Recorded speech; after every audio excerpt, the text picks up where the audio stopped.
Donc, bonjour à toutes et à tous. Au nom de l'Association pour la recherche qualitative et au nom du professeur Jonathan Paquette qui organise donc les ateliers de la RQ du printemps, je vous souhaite la bienvenue pour ce troisième webinaire. Mon nom est Julien Doris, je suis doctorant en administration publique à l'Université d'Ottawa et je serai heureux de modérer la session aujourd'hui. Alors, sans plus attendre, je vous présente la professeure Geneviève Paget du département de travail social de l'Université du Québec en Outaouais. La professeure Paget est une spécialiste des questions d'adoption, de protection de la jeunesse, de famille, de parentalité, d'intervention auprès des enfants et des familles, et bien sûr spécialiste aussi des cadres méthodologiques en recherche qualitative. Elle enseigne plusieurs cours dans le cadre du programme de travail social à l'UQO, dont notamment un cours qui porte sur les nouvelles réalités familiales. Elle est aussi l'auteure de pas moins d'une centaine de réflexions, publications et donc de travaux scientifiques, des articles, des chapitres d'ouvrages, des rapports, des actes de colloques, etc. Et sa dernière parution donc s'intitule « La double appartenance familiale de l'enfant placé en famille d'accueil banque mixte ». Un équilibre fragile, et c'est un article donc qui est à retrouver dans la revue Enfance, famille et génération. Alors, la présentation d'aujourd'hui va porter sur une recherche partenariale CRSH conduite sur la thématique de l'inclusion et de l'exclusion des personnes LGBTQ au Québec et qui a permis donc de recevoir le témoignage de près de 130 participants et participantes. Et le traitement donc va porter sur les enjeux liés à la famille, le travail et les réseaux sociaux. Alors, à toute fin pratique, je vous rappellerai que dans le clavardage, je vais vous joindre un formulaire de satisfaction à l'issue du webinaire que vous pourrez remplir.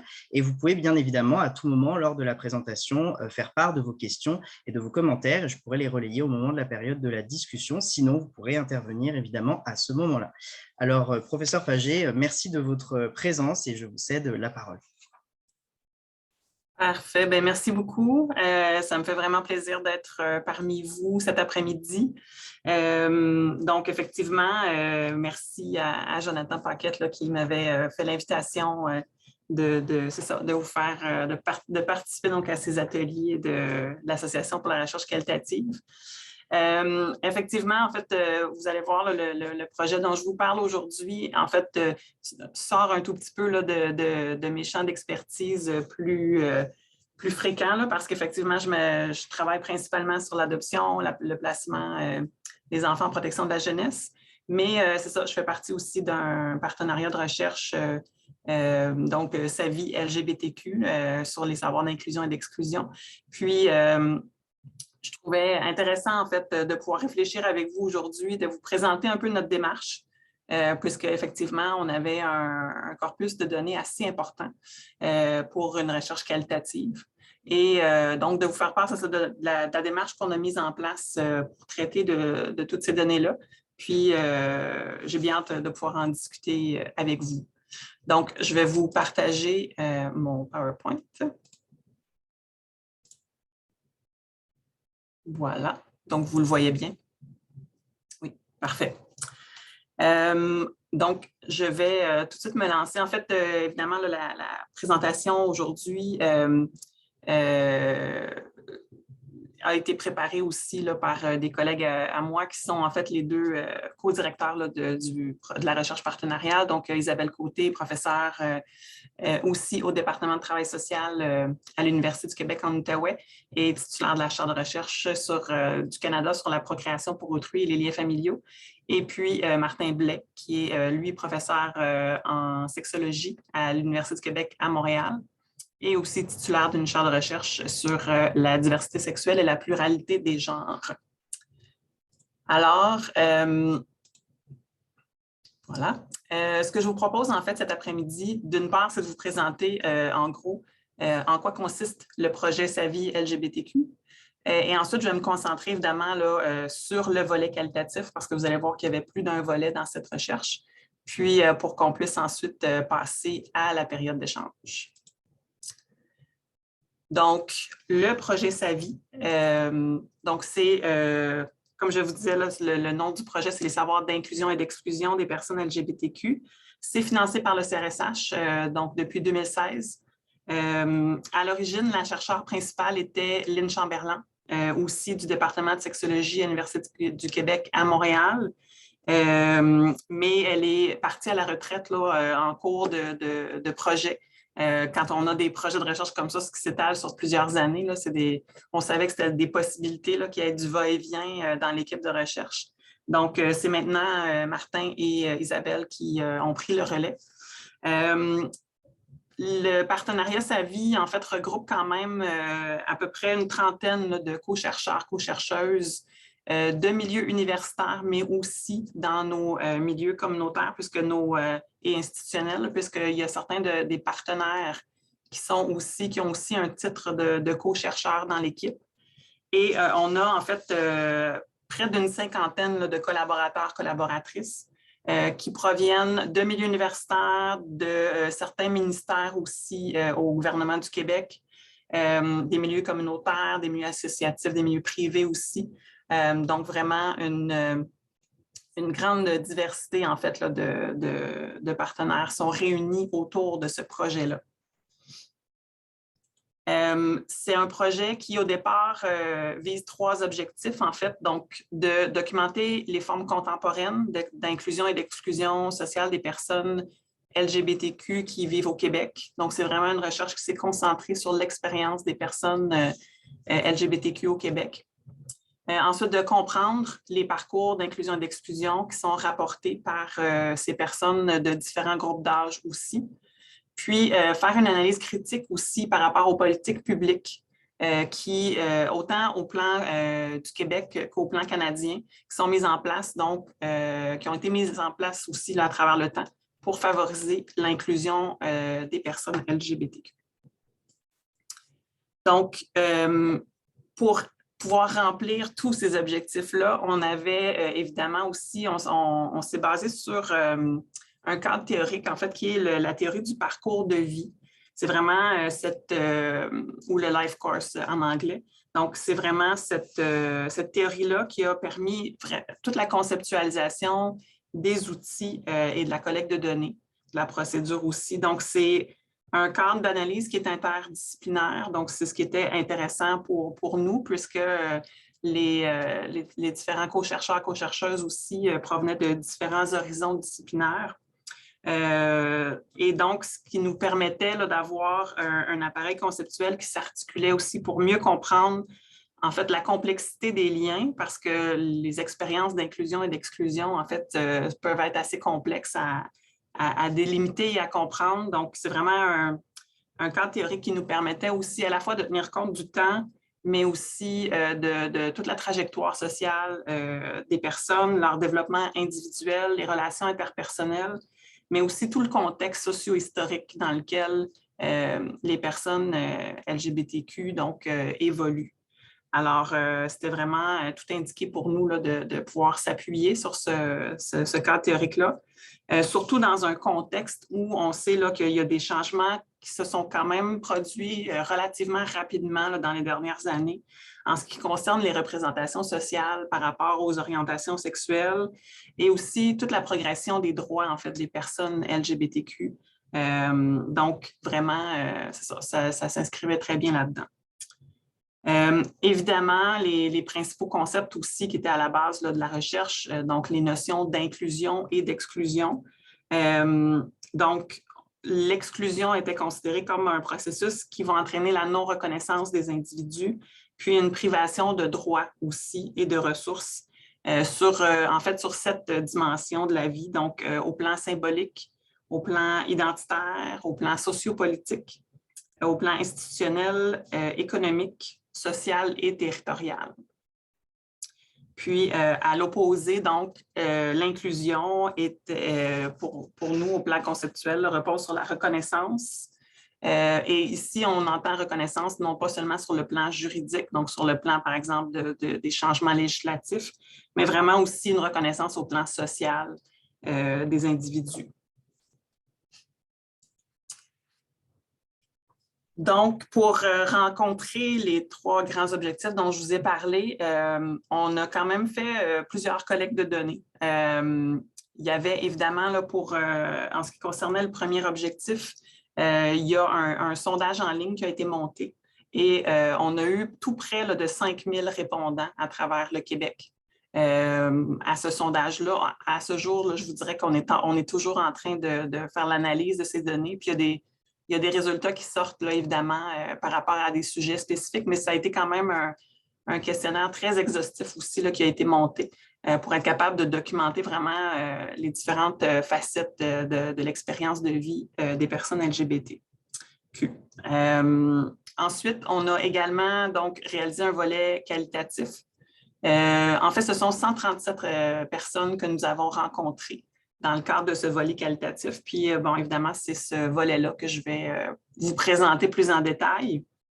Puis sinon, bien, au niveau de l'analyse des politiques, bien, on a aussi fait une analyse documentaire de 220 dossiers à la Commission des droits de la personne et des droits de la jeunesse.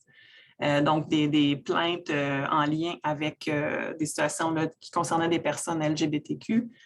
Et finalement, il y a aussi eu un autre projet qui a émergé, en fait, qui n'était pas nécessairement prévu au départ, mais on a conçu sur notre plateforme web une ligne de temps aussi qui regroupe, en fait, de l'information sur 273 événements qui ont marqué l'histoire au Québec et au Canada concernant certaines avancées là, pour les personnes LGBTQ. Donc, je vais me lancer maintenant plus particulièrement dans ce qui a concerné le volet qualitatif de notre recherche. Premièrement, je vais vous parler un peu du recrutement, comment on a procédé. En fait, à travers les différentes recherches là, qui ont été déjà menées auprès des personnes LGBTQ, il y a quand même, de façon générale, des échantillons qui sont assez homogènes, c'est-à-dire qui vont être composés de personnes blanches qui habitent en milieu urbain, et qui sont aussi socio-économiquement favorisés. Ce qui fait en sorte qu'on a, délibérément choisi, en fait, d'identifier certains axes de clivage pour vraiment concentrer davantage nos efforts de recrutement pour aller chercher des personnes qui pouvaient être davantage marginalisées ou en tout cas qui ne faisaient pas nécessairement partie des portraits qu'on a habituellement là, par rapport aux personnes LGBT. Donc, justement, pour favoriser la participation de ces personnes, donc on a identifié des axes, c'est-à-dire qu'on a vraiment concentré nos efforts pour, par exemple, aller recruter des personnes qui ne résidaient pas dans les grands centres urbains comme à Montréal, par exemple. Donc, vraiment, beaucoup de recrutement en région. On s'est promené, en fait, dans différentes régions du Québec, en Abitibi, en Gaspésie, donc, vraiment, là, pour essayer de rejoindre des populations qui sont moins souvent recrutées par la recherche. On a aussi concentré nos efforts pour tenter de rencontrer des personnes racisées aussi, des personnes qui étaient donc davantage défavorisées au plan socio-économique, donc même aussi des personnes en situation d'itinérance. Et finalement, des personnes qui s'identifiaient comme en situation de handicap. Mis à part ces axes donc, de clivage-là, on a aussi voulu assurer quand même une diversification à l'intérieur même de notre échantillon. Donc, on avait différents critères, évidemment, pour s'assurer d'une diversification au niveau de l'orientation sexuelle, de l'identité de genre, mais aussi au niveau de l'âge. Par rapport aussi à l'expérience d'avoir dévoilé ou non son orientation sexuelle ou son identité de genre là, dans les différentes sphères de vie. Par rapport au fait d'avoir ou non des enfants aussi, donc de vivre une expérience comme d'avoir un rôle de parent. Aussi, on a tenté en fait d'aller chercher aussi des gens qui pouvaient travailler dans des secteurs qui sont reconnus comme étant traditionnellement masculins, comme par exemple au niveau de la construction, au niveau agricole aussi, au niveau dans certains secteurs techniques également. Là. Donc, des efforts particuliers ont été faits dans ce sens-là.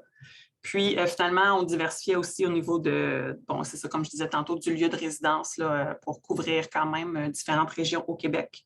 Puis, par rapport au statut de citoyenneté également. On On a procédé aussi par divers modes de recrutement, donc évidemment beaucoup quand même par les réseaux sociaux, donc Facebook, Instagram, mais on a, du fait qu'on avait plusieurs milieux partenaires, donc ça aussi, ça a quand même aidé au niveau du recrutement, puisqu'on pouvait profiter des infolettres, par exemple, dans les différents organismes, on est passé aussi par des organismes publics, parapublics ou par les ministères, le Bureau de lutte à l'homophobie, par exemple. On a eu également là, la contribution de centrales syndicales, puisqu'on avait parmi nos partenaires aussi là, des centrales syndicales. Des organismes aussi qui pouvaient œuvrer justement auprès de certaines des sous-populations qu'on ciblait, donc des organismes pour personnes en situation d'itinérance ou encore en précarité économique. Donc, on est allé finalement pas juste vers des organisations qui étaient reconnues pour œuvrer ou offrir des services auprès des personnes LGBTQ, mais aussi dans la population générale. Puis, donc, c'est ça, en couvrant, comme je vous disais, tout le territoire québécois. Fait que ça, on a quand même eu aussi une très bonne collaboration là, de la part des différents milieux, ce qui a facilité à ce qu'on puisse presque atteindre en fait notre objectif, puisqu'au départ, on visait un échantillon là, de 150 personnes. On s'est arrêté à 137, puisqu'au moment où on faisait la collecte de données, il y a eu la pandémie de COVID-19 qui a ralenti un petit peu nos ardeurs au départ. Donc, mais on s'est quand même rendu à un nombre assez substantiel, puis très proche là, de ce qu'on visait. Quelques informations donc, pour vous présenter un petit peu le portrait de l'échantillon qu'on a rencontré. Alors, comme vous pouvez le voir, on avait quand même une majorité, là, donc à peu près le 2/3 de l'échantillon qui s'identifiait soit comme personnes gays ou lesbiennes. Aussi, là, les 2/3 étaient des personnes qui s'identifiaient comme cisgenres. Quand même un échantillon, on va dire là, assez jeune. C'est sûr que on visait en fait des adultes, donc à partir de 18 ans. Donc, on peut voir ici là, que le tiers en fait, de nos participants étaient âgés de 18 à 29 ans. Puis, en fait, si on va jusqu'à 39 ans, c'est à peu près 60 de notre échantillon. Mais pour vous mentionner quand même que dans le 12 là, de personnes de 60 ans et plus, il y a le quart là, de ces personnes-là qui étaient même âgées de 70 ans et plus. Donc, on a quand même été chercher un certain nombre de participantes là, chez des personnes plus âgées. Comme je vous l'ai mentionné aussi, on a fait un effort d'aller chercher des participantes qui ne résidaient pas nécessairement juste dans la métropole à Montréal. En bout de ligne, c'est à peu près 50-50 notre échantillonnage donc de gens qui résidaient soit dans les régions, dans les grands centres urbains, donc Montréal ou Québec, ou sinon l'autre moitié vivait à l'extérieur. Mais quand même, vous mentionnez là, que parmi l'ensemble de l'échantillon, c'est quand même près du 3/4, en fait, qui, à un moment ou à un autre de sa vie, avait habité en zone non urbaine, là, ou en tout cas à l'extérieur de Montréal et de Québec. Donc, quand même une certaine proportion de notre échantillon qu'on pouvait voir qui avait migré vers des villes comme Montréal et Québec, là, parce que c'était plus facile là, souvent de faire leur coming out ou en tout cas de pouvoir vivre ouvertement leur orientation sexuelle ou leur identité de genre dans les grands centres. Ensuite, quand même un échantillon assez scolarisé.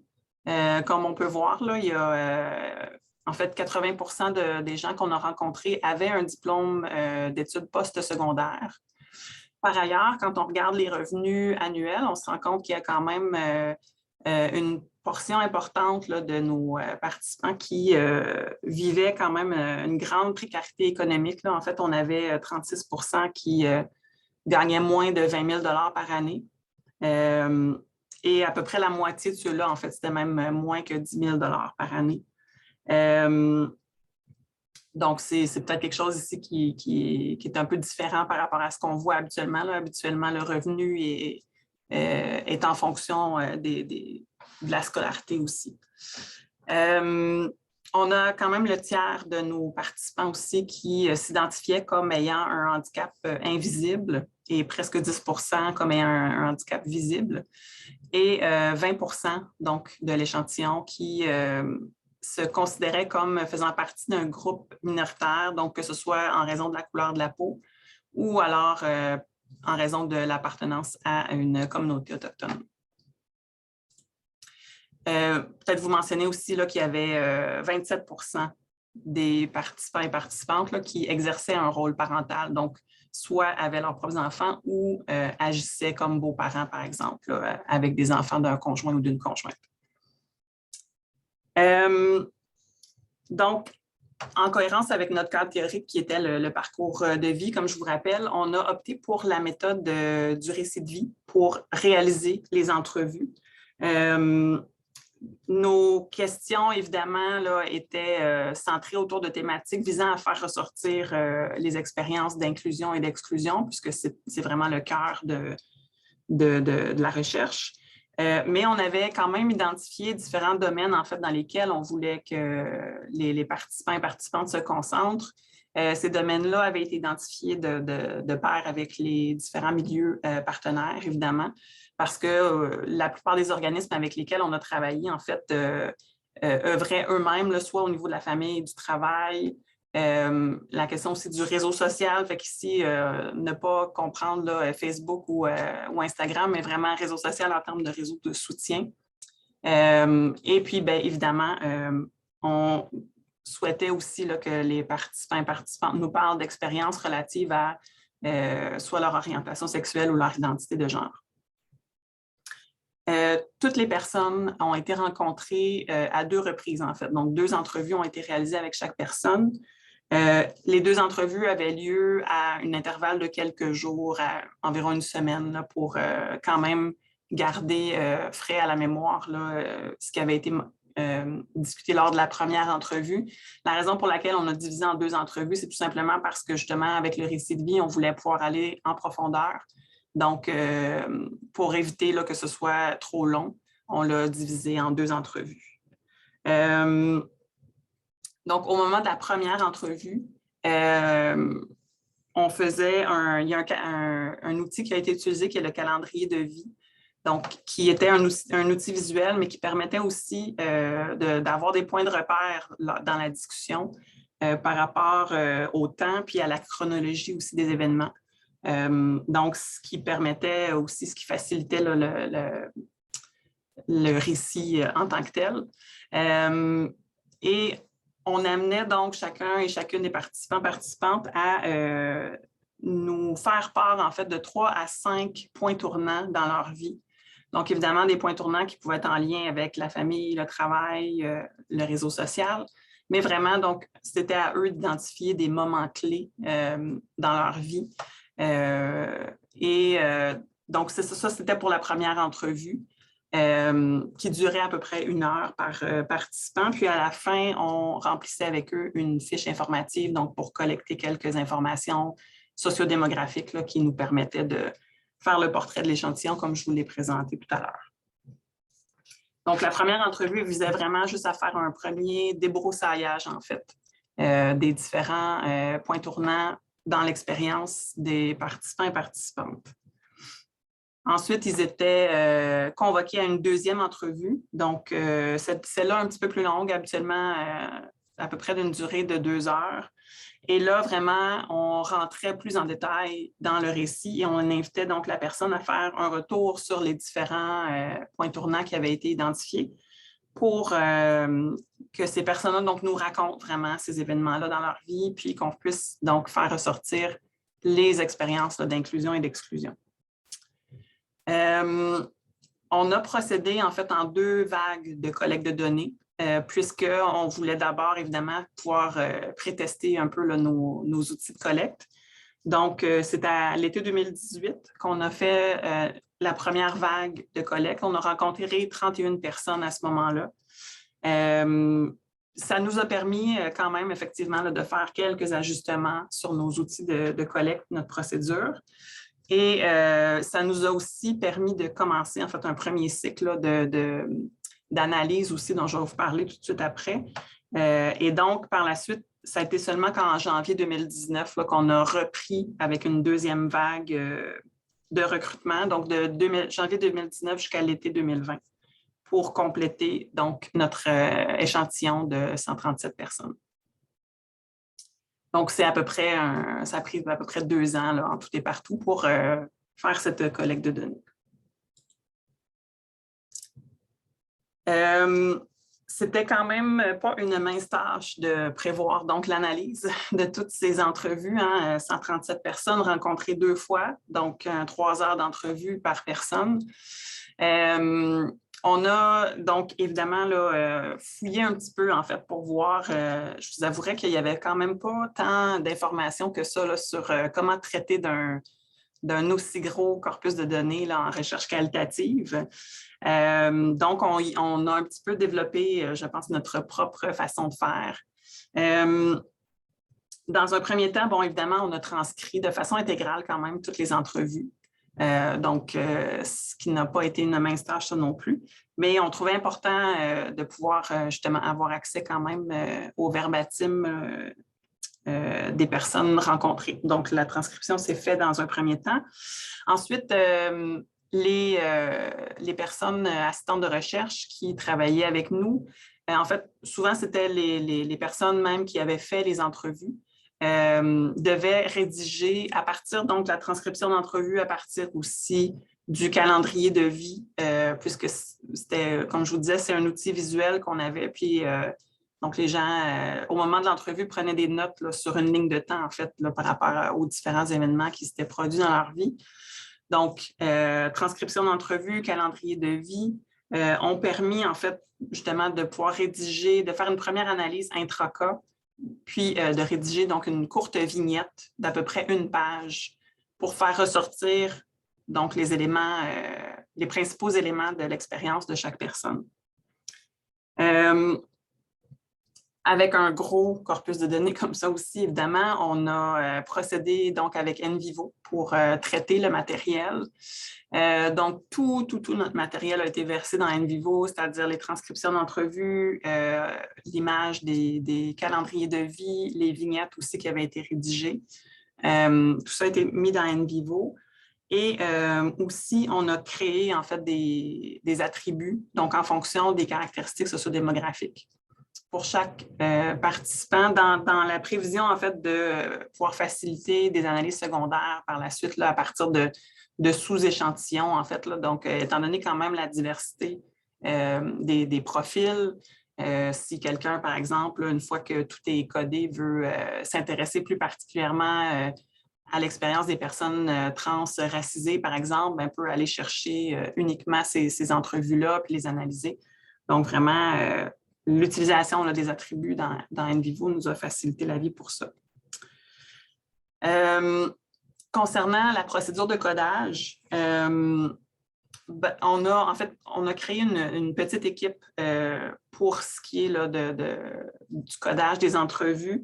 Donc, il y avait moi puis 2 autres co-chercheuses de l'équipe qui se sont d'abord penchées sur le matériel un petit peu, on s'est fait des rencontres là, pour discuter d'une première version, en tout cas d'un arbre de codage, à partir évidemment des objectifs de la recherche, à partir de nos cadres théoriques et à partir des thématiques aussi qui étaient traitées dans les entrevues.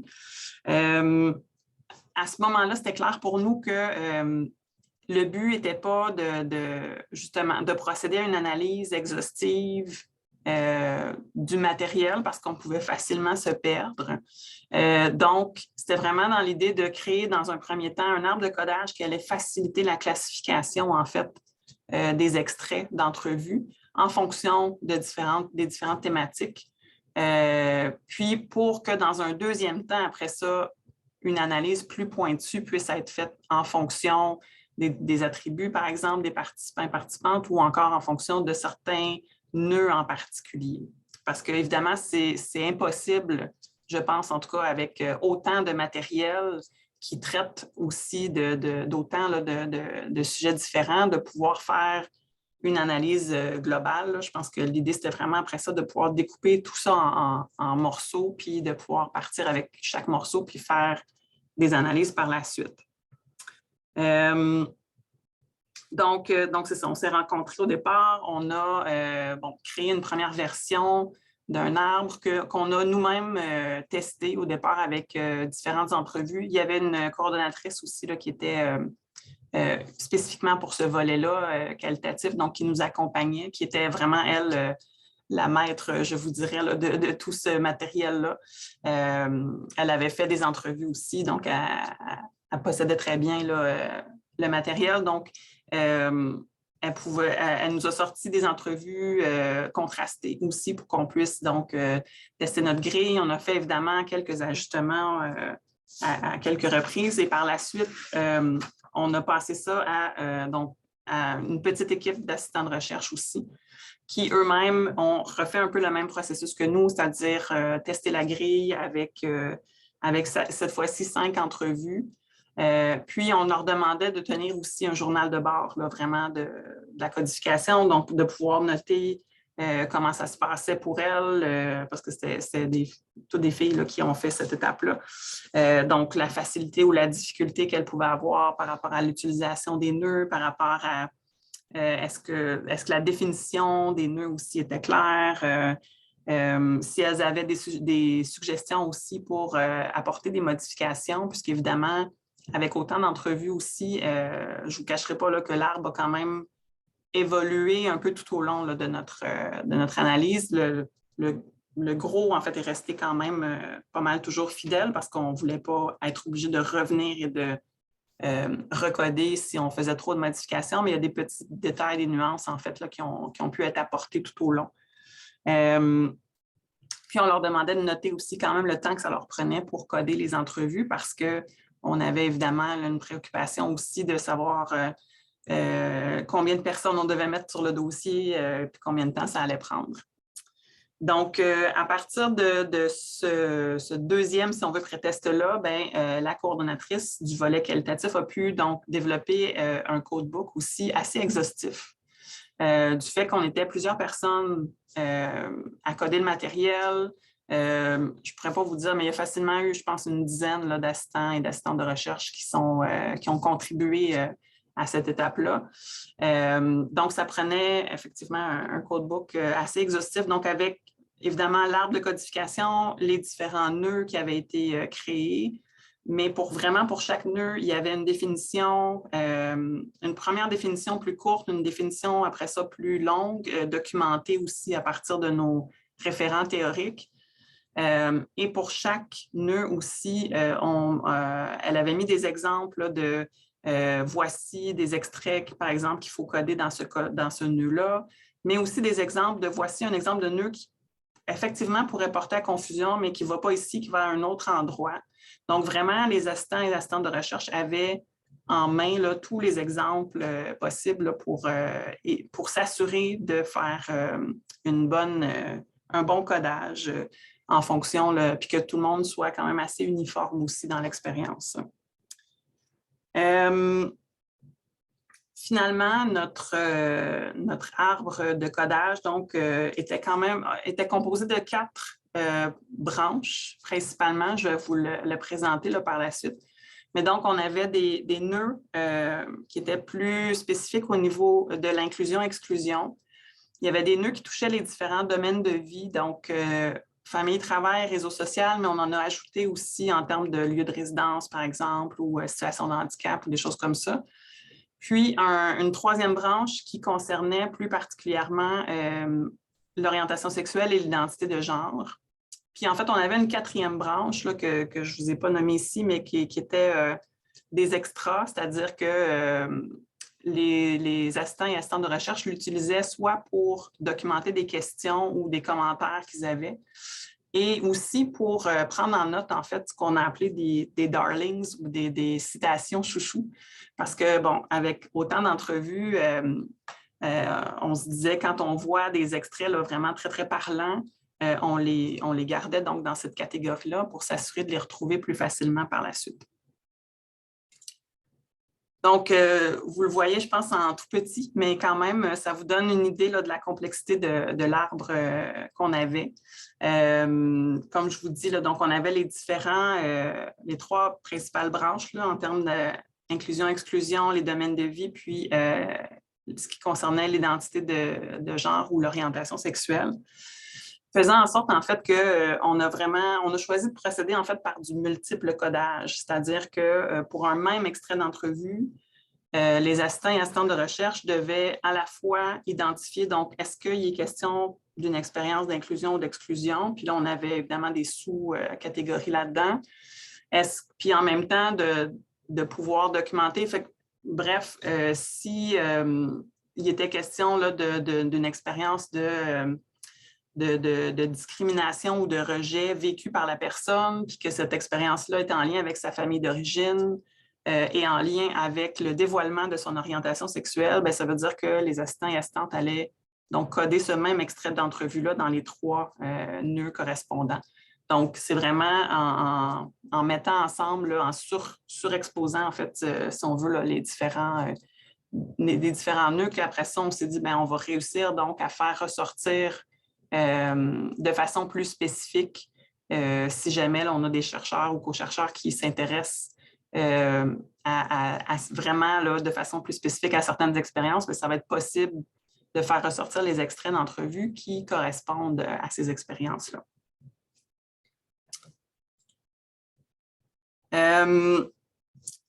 Par la suite, on avait quand même justement aussi à se poser la question, bon, on a eu plusieurs personnes pour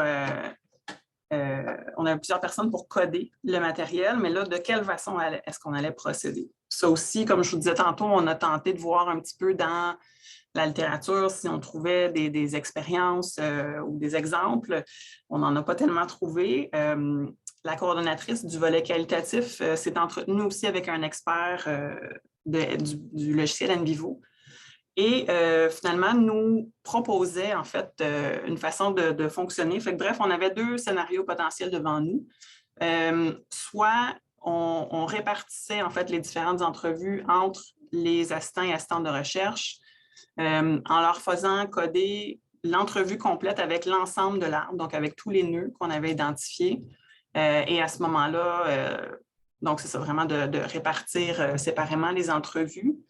Qui est peut-être une façon plus fréquente, en tout cas, de procéder en analyse qualitative.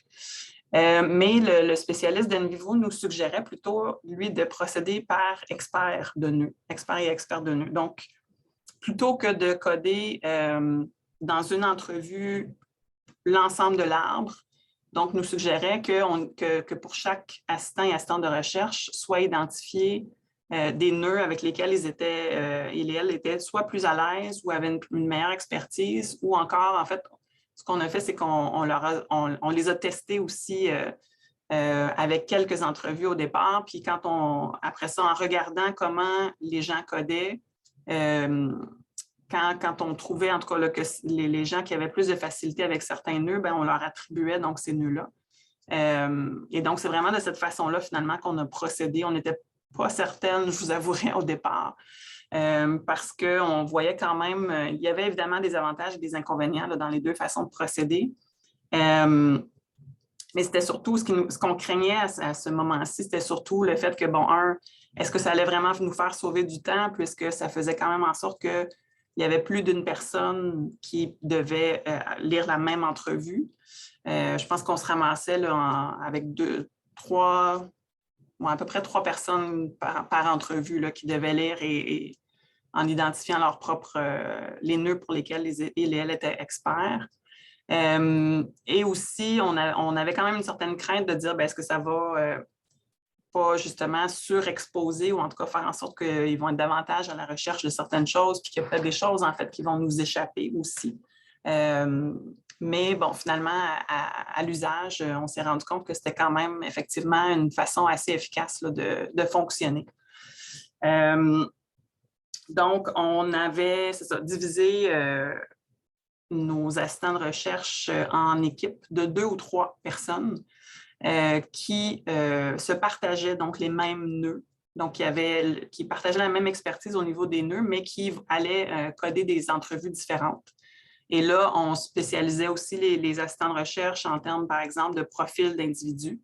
Donc, on a certains assistants et assistantes qui ont codé uniquement des personnes, par exemple, cisgenres, mais gays ou lesbiennes, puis d'autres qui se spécialisaient plus au niveau des personnes trans dans l'échantillon. Donc, ça permettait là aussi vraiment de développer un peu plus une expertise là, par rapport au matériel qui était analysé. Et donc, ces petites équipes-là d'assistants et assistantes de recherche devaient se rencontrer quand même sur une base régulière. En fait, il y a tout un calendrier là, de codage qui a été développé pour vraiment qu'on puisse suivre aussi chaque semaine, voici l'entrevue que vous avez à coder. Les assistants et assistantes se rencontraient après avoir codé une entrevue, pouvaient échanger ensemble sur s'ils avaient rencontré là, des difficultés ou pouvaient donc en discuter ensemble dans un premier temps. Puis, dans la mesure où si des fois il y avait des désaccords qui persistaient ou des questionnements, bien là, sollicitait la chercheuse qui était responsable de leur équipe pour avoir les discussions puis tenter de dénouer les désaccords ou les questionnements. Puis, on avait également des réunions, en fait, mensuelles de toute l'équipe ensemble, donc tous les assistants et assistantes de recherche, tous les chercheurs, pour, là aussi, discuter des questions ou des accords qui pouvaient persister. C'est là aussi qu'on échangeait à savoir est-ce qu'on doit apporter des modifications à l'arbre de codage ou pas. Donc, vraiment, on a procédé comme ça de façon très, très, très structurée là, pour en arriver à compléter le codage.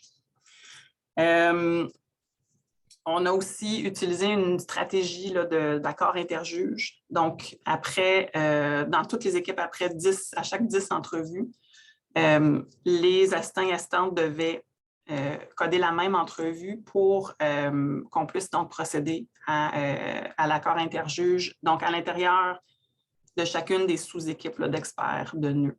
Donc, ça, c'est la chercheuse qui était associée à l'équipe qui faisait cet accord-là. On pouvait le faire avec NVivo en faisant des comparaisons d'encodage. Et on utilisait donc les indices kappa puis les pourcentages d'accords et désaccords pour essayer de voir s'il y avait les nœuds pour lesquels des fois il y avait un petit peu plus, il semblait y avoir un peu moins d'accords ou bien là, à ce moment-là, on allait vraiment regarder dans l'entrevue les extraits. Évidemment, si c'était juste des extraits qui étaient codés un peu différemment, c'est-à-dire peut-être une personne allait en avoir pris un peu plus ou un peu moins, mais qu'on voyait que c'était essentiellement le même extrait qui était codé, on laissait passer. Mais des fois, quand il y avait des choses qu'un codait, l'autre n'avait pas codé, bien là, c'est là où on avait des discussions. Puis ça nous permettait donc vraiment d'apporter des ajustements au fur et à mesure du codage. On avait aussi, on devait avoir une procédure assez stricte aussi pour ce qui était de la gestion, en tout cas des fichiers sur NVivo. Maintenant, avec la version actuelle d'NVivo, c'est possible d'avoir du travail en collaboration en ligne, mais à l'époque où on a commencé, ce n'était pas nécessairement accessible. Donc, on avait donc un fichier maître qui était géré par la coordonnatrice du volet qualitatif. Et c'est vraiment, on avait là aussi des règles très strictes, c'est-à-dire que personne n'avait le droit de rien changer, que ce soit dans les fichiers qu'on avait, que ce soit dans l'arbre de codification aussi. C'était très, très important, en fait, pour la fusion que tous les fichiers soient exactement les mêmes, sinon ça créait des doublons. Donc, vraiment, comme je vous disais, là, quand on avait, si on avait une idée de changer peut-être un code ou d'ajuster ou d'en rajouter un nouveau, ben, on utilisait plutôt soit les mémos ou en tout cas ou dans l'arbre de codification, on avait un endroit spécifique pour le mettre, mais c'est uniquement une fois que tout le monde en avait discuté ensemble puis qu'on s'entendait sur le changement à apporter, ben là, c'est la coordonnatrice du volet qualitatif qui, elle, s'occupait du fichier maître et qui, donc, apportait les changements. Donc, on avait là aussi dans le calendrier, en fait, après au moment de chaque accord interjuge, c'est là où elle procédait à la fusion des fichiers.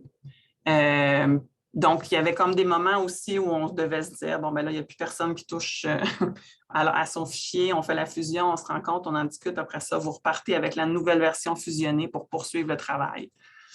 Donc, ça a quand même aussi exigé une certaine discipline, là, mais qu'on a réussi à maintenir tout au long.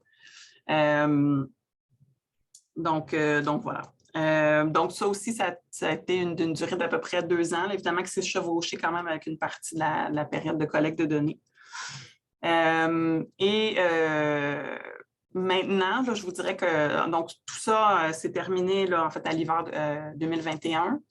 Et depuis ce temps, il y a donc les différents co-chercheurs, co-chercheuses du volet qualitatif.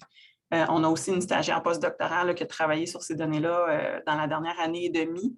Mais donc, chacun s'est un peu découpé en fait des morceaux par rapport à des sujets d'intérêt, que ce soit ce qui touche la famille, ce qui touche le travail ou encore les réseaux sociaux ou ce qui touche peut-être certaines sous-catégories de personnes dans notre échantillon pour pouvoir, là, donc, et à partir, fait que ce fichier NVivo-là est vraiment comme notre centrale de données, si on veut, à partir desquelles on peut faire des extractions ou on peut faire des recherches par requête là, pour identifier donc la partie des données que les gens souhaitent utiliser pour ultimement là, travailler sur des publications. Donc, il y a des articles qui sont évidemment en cours par rapport à tout ce beau corpus de données-là.